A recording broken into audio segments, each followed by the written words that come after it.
আসসালামু আলাইকুম viewers, স্বাস্থ্যবার্তা YouTube চ্যানেলের পক্ষ থেকে আপনাদেরকে জানাচ্ছি স্বাগতম।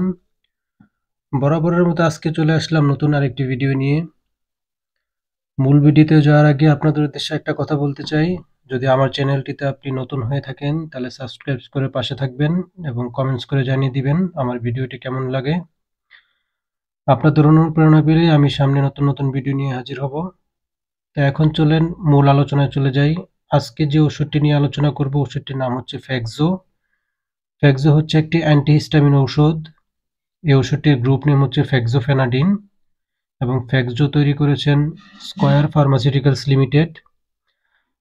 এই ফ্যাক্সোফেনাডিন গ্রুপের অন্যান্য কোম্পানির কিছু উল্লেখযোগ্য ঔষধ আছে, যেমন ফেনাডিন তৈরি করেছেন রেনেটা, এক্সোডিন তৈরি করেছেন বেক্সিমকো, এক্সোফেন তৈরি করেছেন এরিস্টোফার্মা, ফাস্টেল তৈরি করেছেন রেডিয়েন্ট, ফ্যাক্সোফেন তৈরি করেছেন ইনসেপ্টা।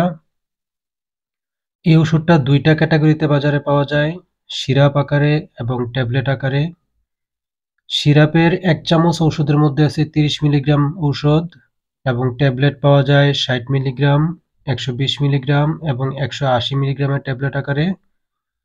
আজকে আলোচনা করব ওষুধটির কার্যকারিতা, ওষুধটির মাত্রা বা ডোজ, ওষুধটির পার্শ্ব প্রতিক্রিয়া এবং গর্ভাবস্থায় ওষুধটি ব্যবহার করা যাবে কিনা সেই বিষয়ে বিস্তারিত আলোচনা করব। ওষুধটির কার্যকারিতায় যদি আসি, এই ওষুধটি মূলত ব্যবহার করা হয় অ্যালার্জিক রাইনাইটিসের জন্য। অ্যালার্জিক রাইনাইটিস হচ্ছে হাঁচি, নাক দিয়ে পানি পড়া, চোখ লাল ও চুলকানো, মুখের তালু চুলকানো, গলায় খুচখুচ করা এবং শরীরের বিভিন্ন ধরনের চুলকানি ও চামড়ায় গুটি গুটি হওয়া এবং যে কোনো ধরনের পোকামাকড়ে কামড় দিলে এই ওষুধটি ব্যবহার করা হয়। এই ওষুধটির দৈনিক মাত্রা বা ডোজ হচ্ছে বাচ্চাদের জন্য, যাদের বয়স ৬ মাস থেকে ২ বছর বয়স পর্যন্ত, তাদের আধা চামচ করে দিনে ২ বার সকালে এবং রাতে। যাদের বয়স ২ বছরের পর থেকে ১১ বছর পর্যন্ত, তাদের সিরাপ দিবেন ১ চামচ করে দিনে ২ বার সকালে ও রাতে। যে সকল বাচ্চারা ট্যাবলেট খাওয়ার উপযোগী হবে তাদেরকে ট্যাবলেট ৬০ মিলিগ্রাম দিনে ১ বার দিবেন। প্রাপ্তবয়স্ক অর্থাৎ ১২ বছরের বয়স থেকে যে কোনো বয়সের জন্য ট্যাবলেট ১২০ মিলিগ্রাম থেকে ১৮০ মিলিগ্রাম দিনে ১ বার। এই ওষুধটি ৭ দিন থেকে ১০ দিন পর্যন্ত দেওয়া যায়, তবে ডাক্তারের পরামর্শ অনুযায়ী ওষুধটি পর্যায়ক্রমে আরও কিছুদিন বাড়ানো যেতে পারে।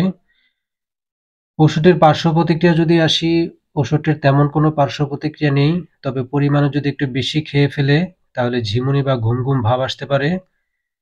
গর্ভাবস্থায় ওষুধটির তেমন কোনো বিরূপ প্রতিক্রিয়া পাওয়া যায়নি, তবে গর্ভবতী মহিলাদেরকে দেওয়ার ক্ষেত্রে অবশ্যই একজন ডাক্তারের পরামর্শ নিয়ে ওষুধটি দিতে হবে। আজকে এই পর্যন্তই, পরবর্তীতে কথা হবে নতুন কোনো ভিডিওতে নতুন কোনো ওষুধ নিয়ে।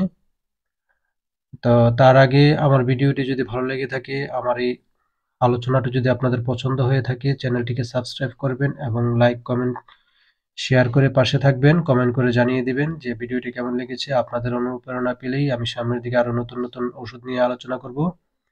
সে পর্যন্ত ভালো থাকুন। আল্লাহ হাফেজ।